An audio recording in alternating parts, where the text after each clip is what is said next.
Have you ever wondered what stocks politicians are buying right now? If so, you are in luck because I have covered every single person and every single stock that was bought within the last 60 days. And one of them is one we should absolutely pay attention to. So let's go ahead and get started. So what I did was cover every single person in the House of Representatives and the Senate and saw what stocks they were buying. Now here's the thing. There's a bunch of politicians that are buying small stocks for like, $100, $1,000. I don't care about that. I wanted anything $50,000 and up because that's what you believe in. Okay, there are a lot of people that can sell stocks for a bunch of different reasons. I can sell stock because I need to pay for something, kids' school, emergency, whatever, right? But if you buying something, it's because you think that stock is going to go up. And if you are spending $50,000 or more, you got a pretty big belief. Okay, so when I put that into the parameters, this is what I found. There are three congressmen, I'll tell you what state they're from, names and everything, that made trades within the last 60 days. The reason why I did the last 60 days is because that's going to be the most relevant. And again, one of these, you are absolutely going to see why it is so relevant to shoot for that time frame. All right, so let's first off at the bottom here, Ro Khanna of California. The stock that I saw here was Johnson & Johnson. It's a boring stock. Honestly, I don't really care. It's up 9% in the last 6 months, up 4% over the last year. I mean, it really doesn't get any more boring than Johnson & Johnson. That doesn't mean that you shouldn't own it. That doesn't mean that it's not a good stock. I'm just saying that of all the stocks we talk about on this here channel, this got to be one of the most boring ones, okay? Johnson & Johnson did make a pretty big reorg, which means they kind of split off different parts of the business, like healthcare, baby stuff, and medicine. Again, super boring, but they did that not too long ago. I'm not sure how that impacts the value of the stock right now. That's something we can go and research and do an entire video about. If you care enough, let me know in the comments so we can do that. But I'm clearly not interested because otherwise we would have covered it already. All right, so next one here does make a little bit more sense. That's Amgen.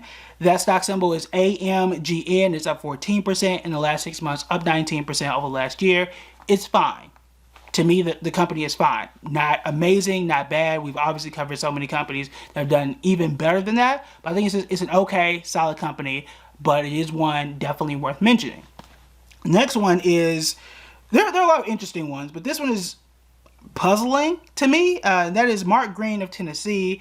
He bought shares of NGL Energy, which is ironically headquartered in my hometown of Tulsa, Oklahoma. Now, the stock is up about 16% over the last 6 months, but it is up 150% over the last year. Up 150%. Now, here's the thing.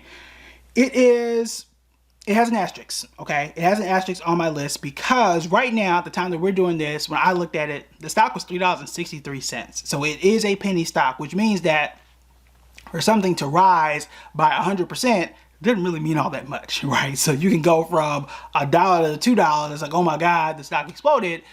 But any one or two people could have really flooded the market and kind of forced or manipulate those shares to go up. Now, I'm not saying that he did that in this case, and it honestly wouldn't make that much sense because, again, he's done this in the last 60 days. That was over the last year. But what I don't see and what really doesn't add up is why someone in the U.S. House of Representatives would be buying a penny stock. That part is strange. To be doing it to the degree of where you're buying $50,000 or more into a penny stock. Penny stocks, as we have talked about before, are extremely volatile. A bad headline or a bad day in the stock market can cause your little $3 stock to drop to 150. That happens. Okay, so I'm just interested to see, what does he know about the company? Why take such a big risk? Why I would assume that's such a big risk. If you got $40 billion, maybe $50,000 is not a big thing to you. Perhaps that's it. Or is there something that he knows about this specific company that says, I need to go pretty big on a small stock like this? These are all questions that I would have. Y'all want me to dig more into it, let me know in the comments and we can do that. Here's where things get even more interesting. Now first, this is Michael McCall of Texas. It's important that he's from Texas. You're going to see why here in a sec. But first, I'm going to cover the stocks that I do like here. He's got Google. Google's up 51% in the last 6 months, up 31% over last year. I think we all know what Google does. Chipotle. Told y'all about Chipotle. I bought shares of Chipotle myself back in January and been holding on. Will continue to do so. That one's up 23% in the last 6 months and up 13% over last year. Here's where things get a little confusing for me. Charles Schwab. he bought, and that one is up 16% in the last 6 months, but it's down 17% over last year. I know a lot of people really love this company for the dividend. I just have not ever been on board with that. I like a good dividend, but for this type of performance, for losing 17% over the entire year, it just doesn't seem really worth it to me. Okay, I love the company, I just don't love the stock. Next here, and this is, it's not gonna make me angry, okay, because it's not my money, but AT&T. AT&T is down 15% in the last 6 months and down about 4% over last year. I have talked so much about AT&T and Verizon, how terrible they have been at this point in time. Things could change in the future. Maybe he bought because he thinks things are going to change in the future. I don't know. Perhaps he bought because he likes the dividend. To me, that doesn't make sense, because if you're getting a 4 or 5% dividend but you're losing 15%, that math doesn't really add up, at least to me. Okay, so I'm just curious as to why anybody would buy AT&T. I don't know of any major bills or things that are happening to why you think it would be more profitable or make a whole bunch of money soon. I just don't see it. I just don't see it. So that was a big question mark. But here is the one. Here is the one, and that is COP, ConocoPhillips. Yes, the oil and gas company that's up 26% in the last 6 months and up 16% over the last year. Now, caveat and context, because that's always important here.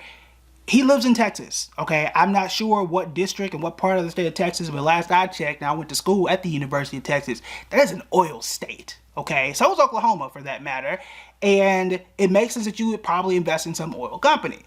But what has been happening over the last few days, the last few weeks, the price of oil has increased. And we just saw today that the price of a barrel of oil hit $90 and is one of the highest it has been, one of the highest points it has been since 2022. And it's the exact same thing that's increased the inflation number, which we had covered earlier this week.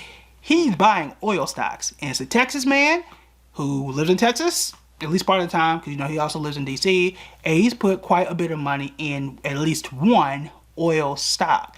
Should you also do the same? Should you at least start to, make a watch list and start to pay attention to the area?